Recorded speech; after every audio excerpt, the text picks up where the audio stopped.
She didn't know the new boss was the man who disappeared 7 years ago, until he looked at her. Morning in Seattle carried a gentle chill. A thin layer of mist clung to the glass walls of St. Mary's Heart Institute. The soft rhythm of rubber soles echoed through the corridor, blending with the steady beeps of heart monitors, the music of lives in motion. Dr. Emily Carter, 35, walked briskly down the hall.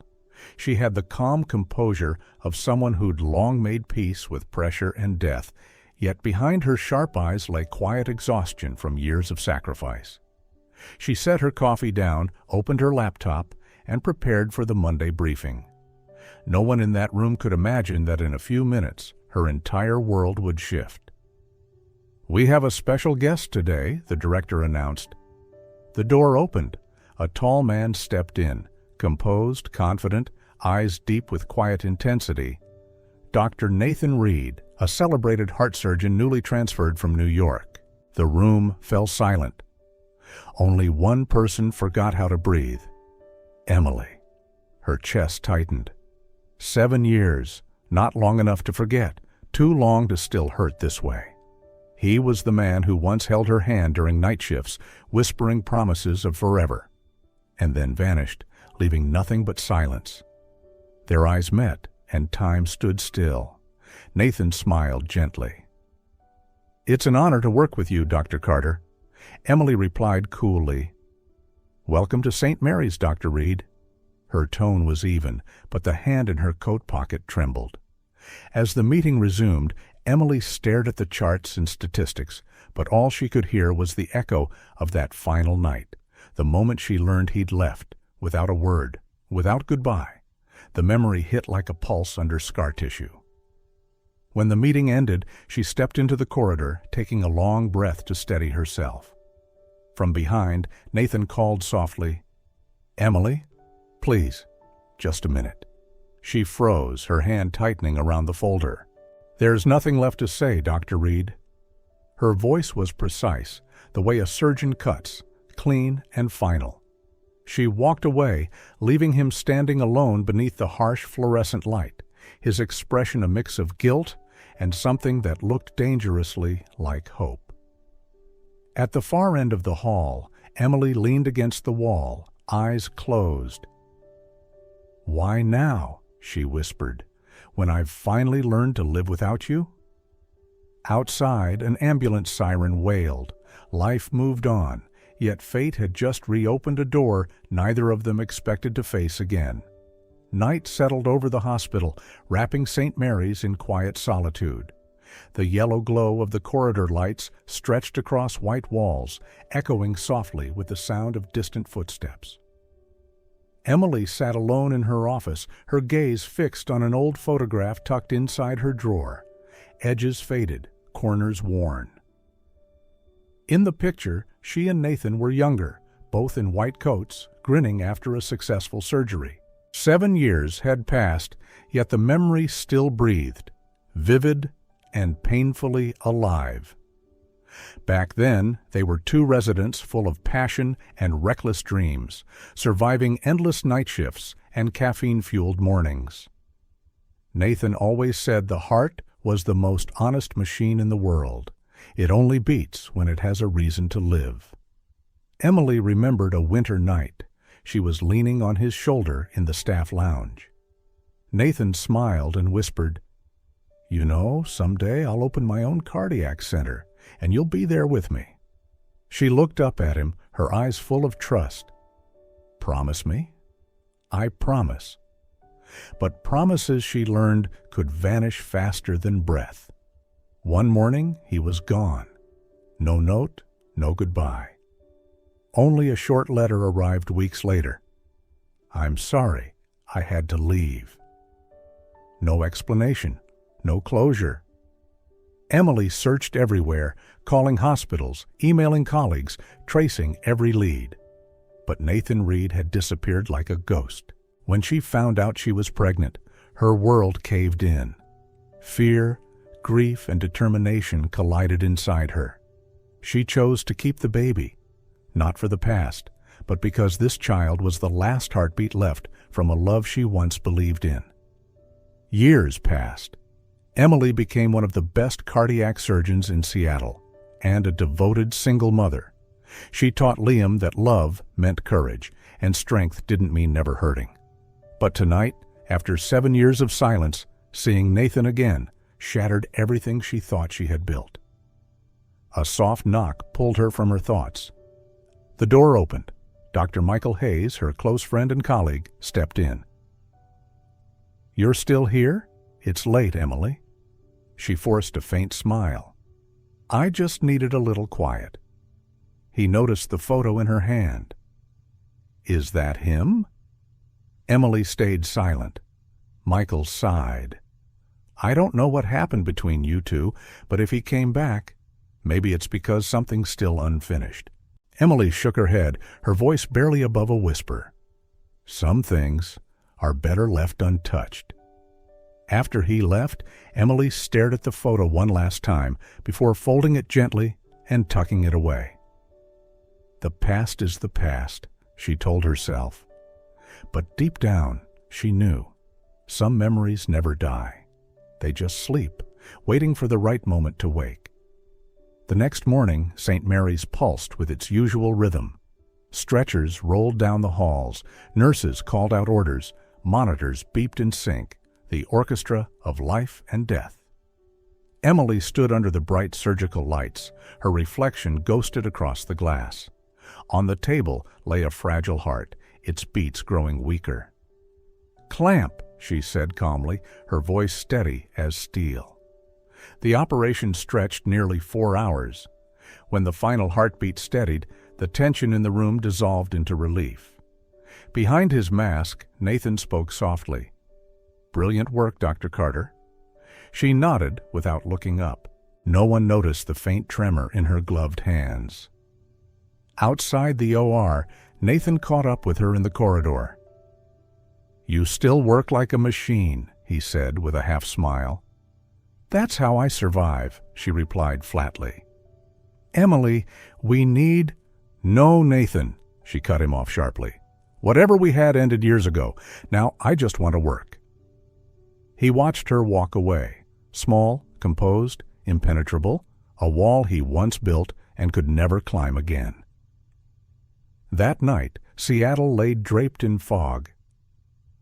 Emily left the hospital, folding her white coat neatly into her bag. She drove through the quiet streets to a small apartment on the city's edge. As she opened the door, a small voice chirped, "Mom, you're home!" Liam, 6 years old, ran into her arms, clutching a paper airplane. "I waited for you to eat dinner," Emily laughed, kissing his forehead. "Thank you, sweetheart. How was school today?" "I drew a heart," he said proudly, holding up a crayon sketch, a wobbly red heart with "I love you, Mom" written inside. Her own heart softened. Every ache of the day dissolved in that smile. They ate together, talking about little things, the neighbor's cat stealing fish, Liam's wish to learn the piano.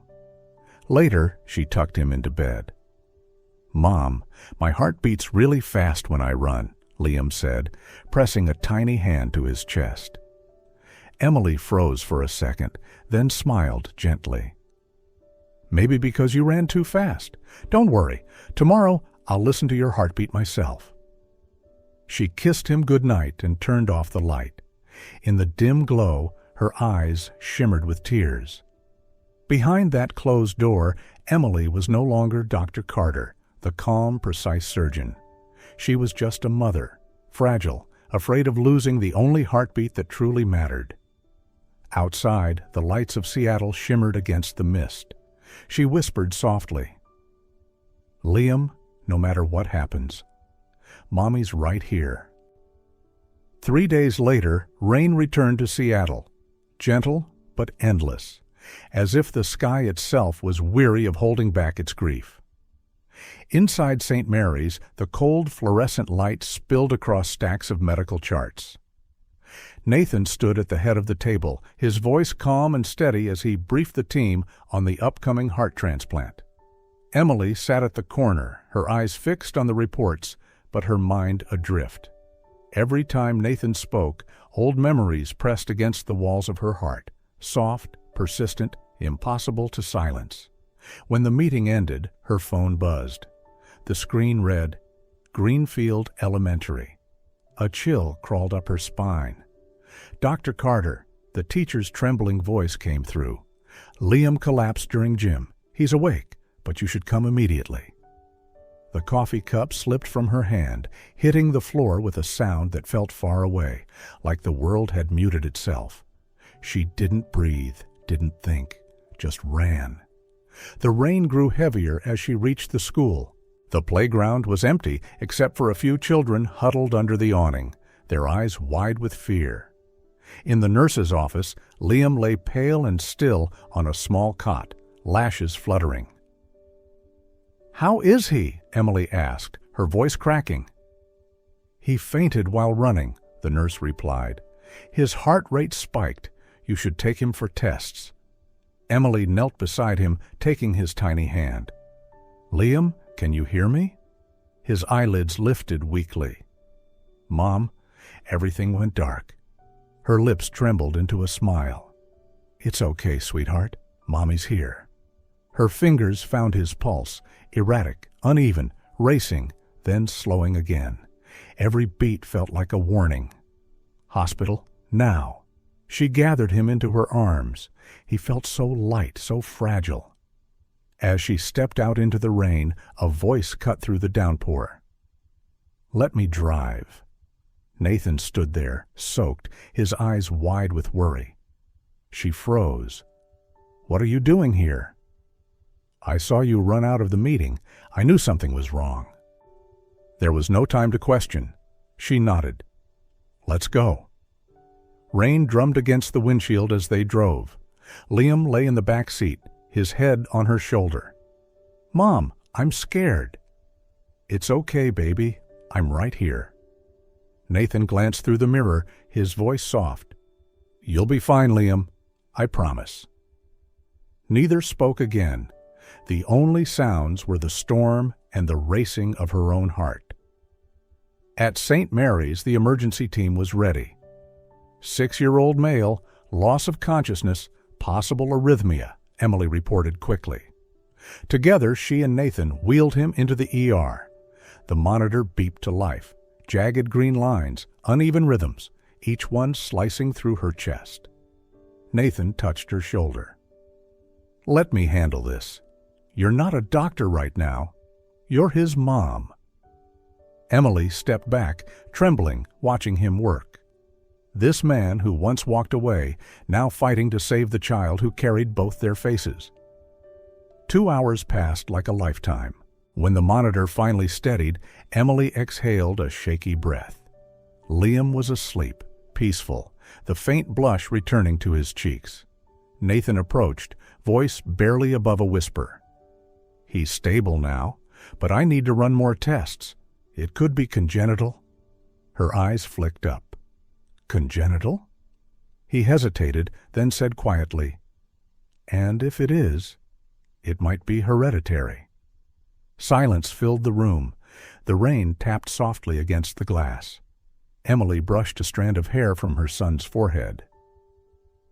"You'll be okay, won't you, my love?" she whispered. Nathan didn't answer. He only rested his hand on her shoulder, a gesture both fragile and powerful, like a vow made without words. In that small, sterile room, under the hum of machines and the steady beat of one tiny heart, both of them knew. This was only the beginning. That night, St. Mary's was unusually quiet. The hallway held only dim lights and the fading echo of doctors' footsteps in the dark. Emily sat beside Liam's hospital bed, clutching his small hand, feeling every faint heartbeat he fought to keep alive. Each beep from the monitor felt like a prayer. She had seen hundreds of hearts stop and start again, yet never had she been this afraid. Because this time, the heart lying in that bed was her son's. The door opened softly. Nathan stepped in, his white coat still damp from the rain. He stood silently, watching mother and child. The light from the monitor reflected on his face, weary but resolute. "He's asleep now," he said quietly. Emily nodded, not looking at him. "The first test results are in," he continued after a moment. "I think we might be dealing with a form of hereditary cardiomyopathy." His voice was low, careful. Emily looked up, her eyes red. "Hereditary? You mean from the parents?" Nathan nodded gently. "Yes, usually one of them carries the gene." Silence filled the room. Emily turned her gaze to Liam, sleeping peacefully, his chest rising and falling, hair soft and tousled. Then she whispered, almost to herself, "Do you know who his father is, Nathan?" Nathan froze.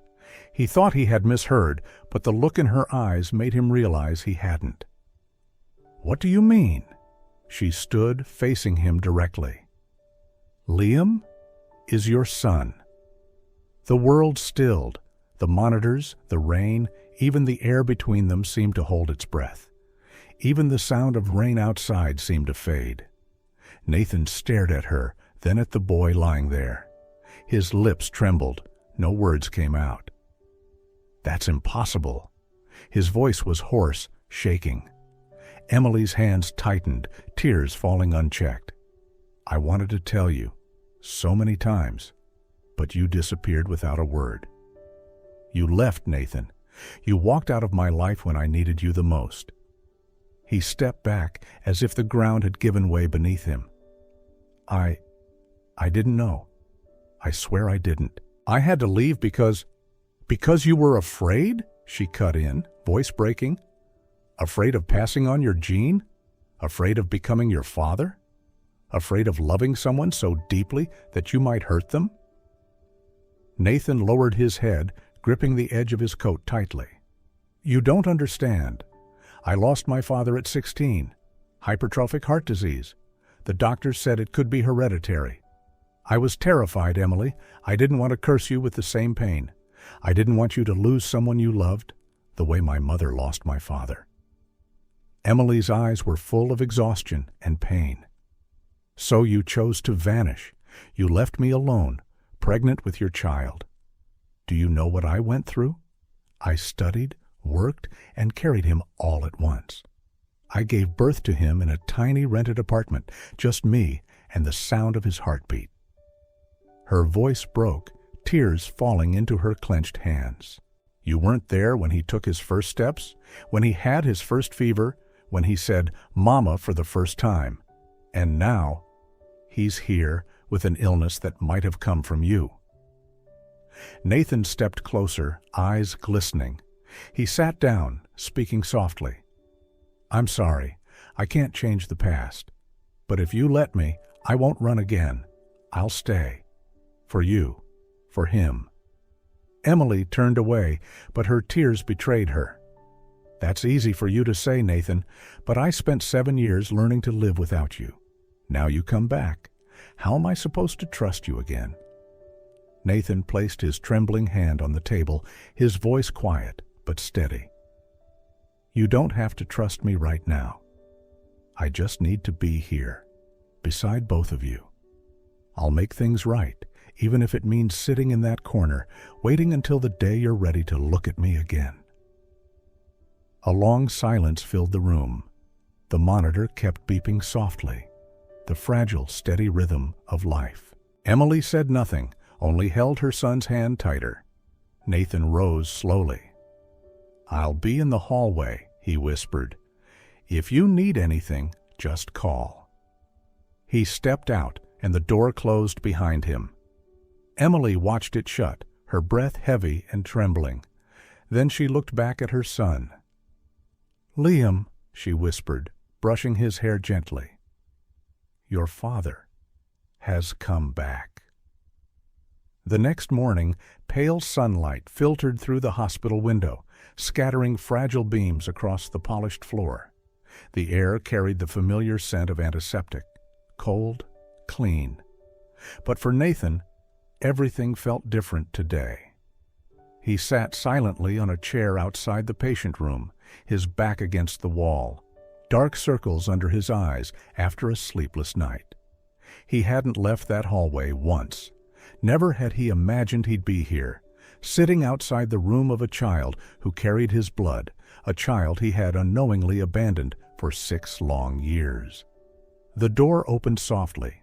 Emily stepped out, her slender frame wrapped in quiet strength, her hair neatly tied back. She looked at him. Her anger had faded slightly, but her eyes remained distant.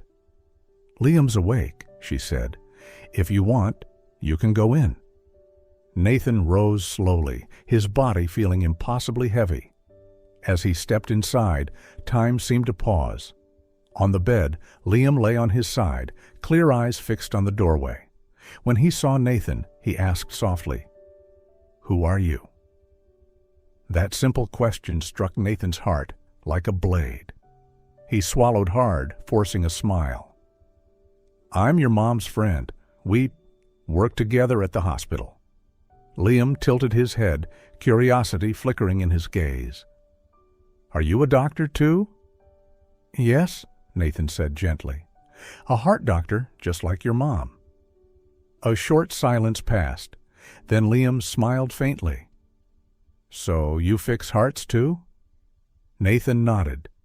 "I try my best to, every day." Emily stood quietly in the corner, not saying a word. Watching them, her chest ached. There was something so natural in the way they looked at each other, as if their hearts recognized one another long before their minds did.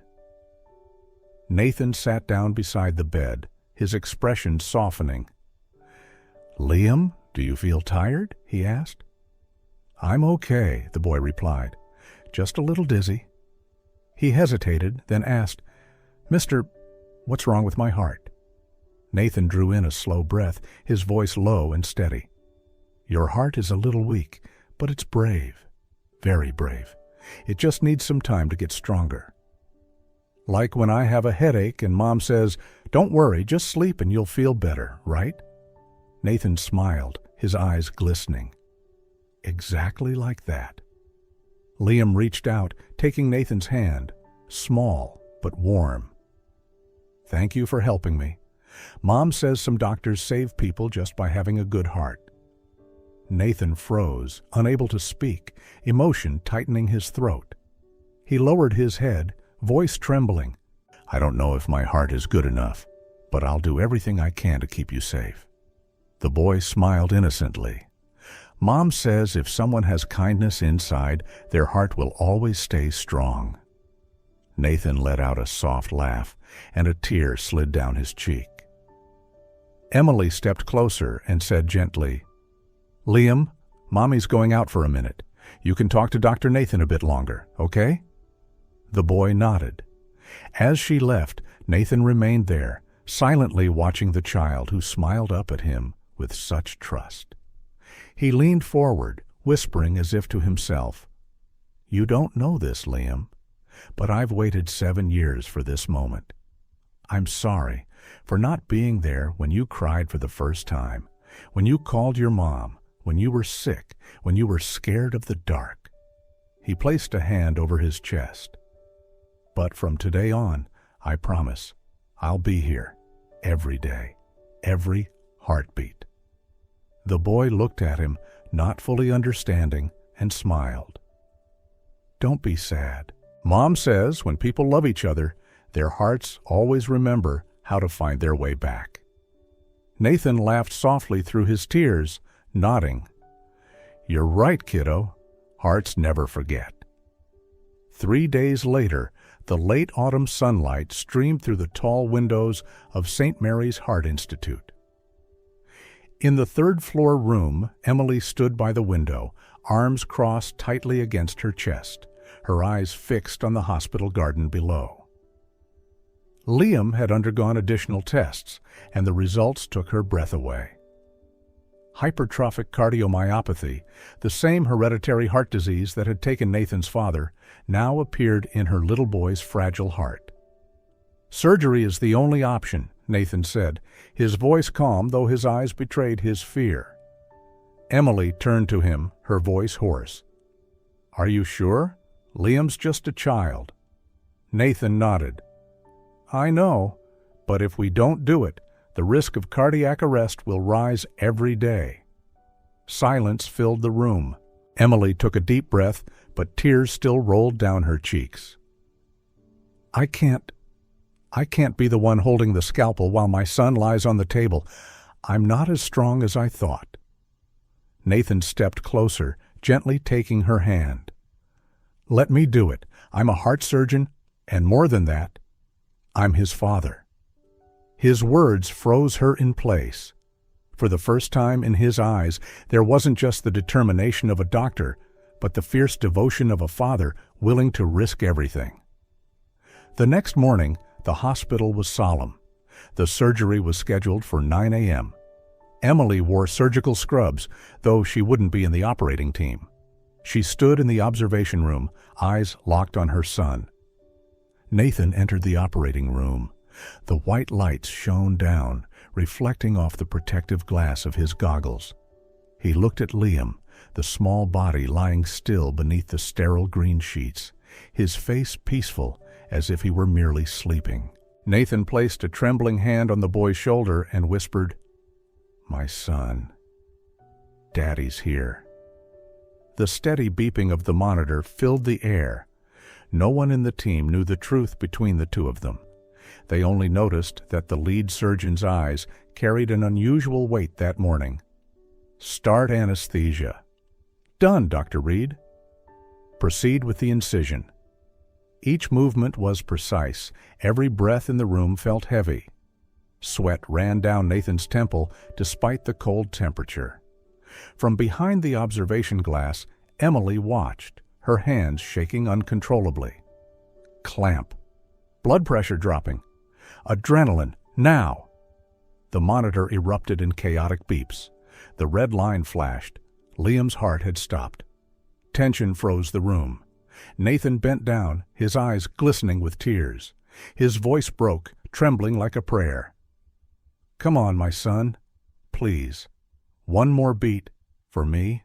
For her. His gloved hand trembled over the small chest, praying to the silence that had stolen every sound in the room. 1, 2, 3 endless seconds passed. Then, beep, a beat, then another. Liam's heart started again, weak but steadying. A collective sigh of relief swept through the room. A nurse wiped her eyes.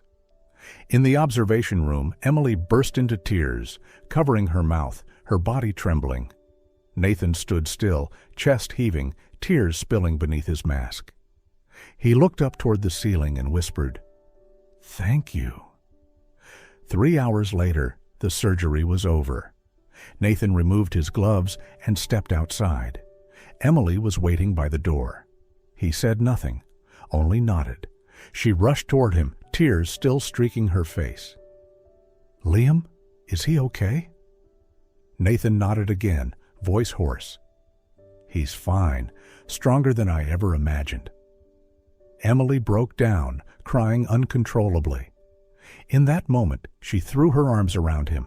For the first time in 7 years, there was no anger, no distance, only two hearts beating together in the rhythm of a life just saved.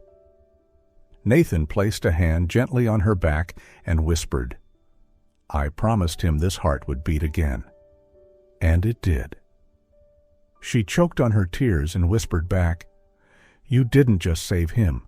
You saved me too." There, in the cold white hallway, they stood, tears mingling with soft smiles, a moment both fragile and eternal. 2 days after the surgery, the hospital corridor was bright again. No alarms, no panic, only the soft sound of footsteps and the faint scent of morning coffee drifting through the air. Emily walked slowly down the hall, her hands trembling slightly every time the image of her son on the operating table returned to her mind. She stopped in front of the recovery room and looked through the glass window. Liam was asleep, his face peaceful, cheeks tinged with a soft pink. Each heartbeat on the monitor felt like a miracle. Nathan sat beside the bed, still in his white coat, head resting against the rail as exhaustion overtook him. His hand held the boy's small fingers, and even in sleep, he didn't let go. Emily opened the door quietly and stepped inside. She walked closer, gently pulling the blanket back over Liam's shoulder. Nathan stirred, his voice rough from fatigue. "I'm sorry. I didn't mean to fall asleep. I just wanted to make sure." His heart was still beating. She smiled faintly, her voice soft as a whisper. "It is, and stronger than ever." Nathan looked at her for a long time, his eyes filled with something deep, something words couldn't hold. Then he placed a small envelope on the bedside table. "If anything had happened to me during the surgery, I asked the nurse to give this to you, but since I'm still here, I want you to read it now." Emily hesitated, then carefully opened the envelope. Inside was a neatly folded sheet of paper, the handwriting familiar, slightly shaky, but unmistakably his. "Emily, if you're reading this, it means I didn't get the chance to say what I should have said long ago. I was wrong, not for leaving, but for being afraid. I let fear become the excuse that made me lose you, our son, and myself. Today, in that operating room, I realized something. Love isn't about protecting someone from pain. Love is staying, even when it hurts. I ran away because I couldn't stand the thought that my illness might be passed down. But when I saw Liam, I understood. If my heart is weak, then he's the strongest part of it. Thank you for keeping him, for choosing to bring him into the world when you had no one beside you. Thank you for teaching him courage while I only knew fear. If I didn't make it, tell him that his father loved him, even before he ever got to hold him. But if I did survive, and I'm alive, Emily, then I want to start again. Not to erase the past, but to finish the story we never got to write." The words blurred as Emily's tears fell onto the paper. She folded the letter gently and pressed it to her chest, as if trying to hold on to every word, every heartbeat written there. She looked up at Nathan, her voice trembling. "You don't need to say anything else. I've read it all, and I believe you." Nathan stepped closer, his eyes wet. "You believe in me?" She nodded, tears glistening on her cheeks. "I don't know what the future will bring, but today I believe." Nathan leaned forward and touched his forehead gently to hers, not a passionate kiss, but one of forgiveness, a silent promise, spoken without words. Behind them, Liam stirred in his sleep, his tiny hand still resting in his father's. Outside the window, the afternoon sunlight streamed through the glass, falling softly across the three of them, their shadows overlapping, a family finally mended by the most fragile yet most powerful thing in the world, the heart. 3 weeks after the surgery, Seattle seemed brighter. The late autumn leaves shimmered under the soft sun, and inside St. Mary's Heart Institute, Liam was finally discharged. Emily pushed the small wheelchair down the hallway, her face glowing with relief and joy. Liam sat in it, cheeks rosy, clutching a brand-new superhero toy. Behind them, Nathan followed with a small suitcase in hand, his eyes never leaving the two people ahead. At the hospital gates, a group of nurses and doctors waited to see them off. Michael, Emily's colleague, smiled and patted Nathan on the shoulder. "Dr. Reed, an incredible surgery, but more than that, you just saved your own heart." Nathan only smiled, saying nothing, though happiness shone clearly in his eyes. The car rolled out of the hospital, carrying 3 people who had weathered a storm together. Liam pressed his face against the window and shouted, "Mom, I missed home so much." Emily turned back, smiling softly. "Then today, sweetheart, we're really going home." The little house in the suburbs, the place where Emily and Liam had lived all those years, now opened its doors to a new presence. Nathan stepped inside and paused at the doorway, his gaze lingering on the walls covered with Liam's drawings. 2 people holding hands beneath a blue sky next to a child's crooked handwriting. Me, Mom, and one heart. Liam ran around, showing him every corner. "This is where I study, This is where Mom works, and that's the piano Mom promised to teach me." Nathan chuckled, his eyes softening. "Then I'll learn with you. We'll play duets, deal?" The boy laughed with delight. "Really? Then you have to practice hard, okay?" That afternoon, the Carter kitchen once again filled with the smell of food, the scent of life, of family. Emily stirred a pot of soup on the stove while Nathan helped Liam fold paper planes. The boy ran around the room, laughing. "Look, my plane flew farther than last time." Emily watched them, her heart still and full. Happiness could be this simple. She needed nothing more than this moment. Dinner was small, just the three of them. Liam sat in the middle, talking non-stop about school, his friends, and how Mom and Dr. Nathan must get sleepy working so much. Nathan listened, teasing him now and then, making the boy laugh until he nearly fell off his chair. When dinner ended, Liam held a tiny cupcake, blew out the candle, and closed his eyes. "I wish Mom and Dr. Nathan would always stay with me." Emily looked across the table. Their eyes met through the candlelight. No words, but both knew they would honor that wish together. Later that night, after tucking Liam into bed, Emily stepped out onto the balcony. The Seattle sky was clear, moonlight pouring over the small garden. Nathan stood there, hands in his pockets, eyes quietly fixed on her. "Do you regret it?" he asked softly. "For what?" "For letting me come back." Emily smiled, walking closer. "No, because in the end, my heart finally found its way home." Nathan turned to her, his gaze gentle, full of gratitude.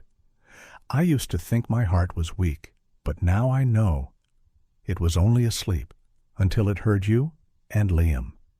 She looked up at him, whispering, "Then don't let it sleep again, okay?" He smiled, light as breath.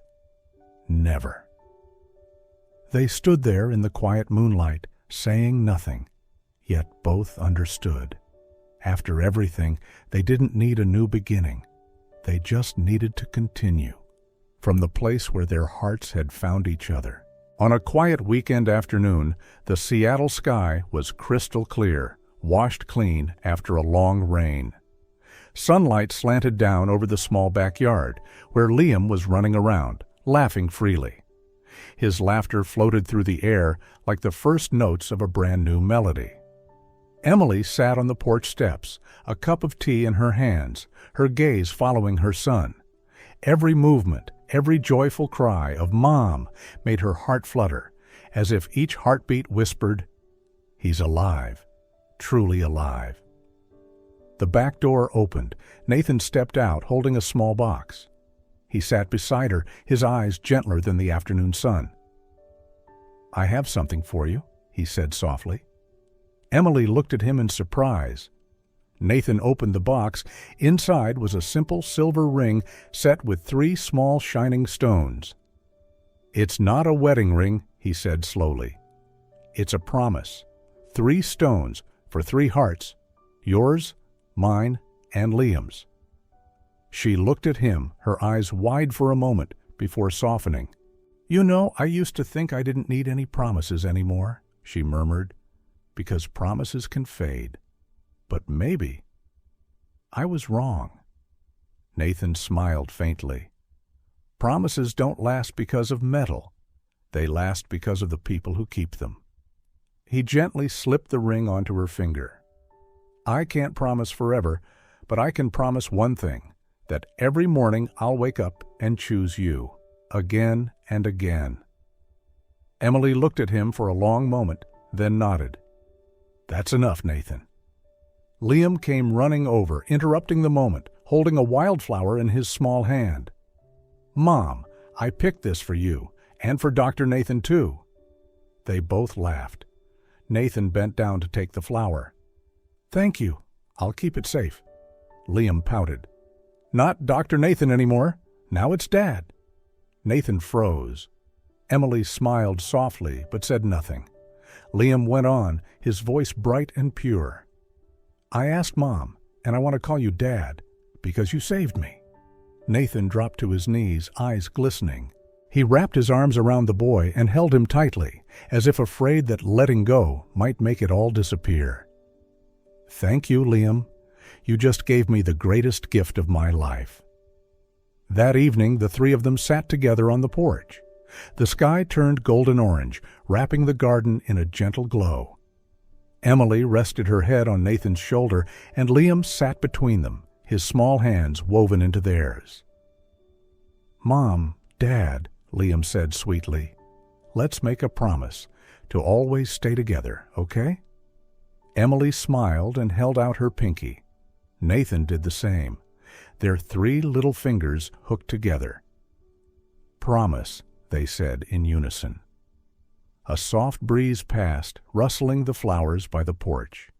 Nathan turned to look at Emily and their son and whispered, "Maybe hearts never really forget. They just wait to be loved again, at the right time." Emily looked up at the twilight sky where the first stars began to flicker. She squeezed his hand and said softly, "And when a heart finds its rhythm again, it never loses its way." They sat there, the 3 of them, beneath Seattle's sunset, silent yet utterly at peace. One family, 3 hearts, beating together in a new rhythm, no longer shaped by fear but by a promise for tomorrow.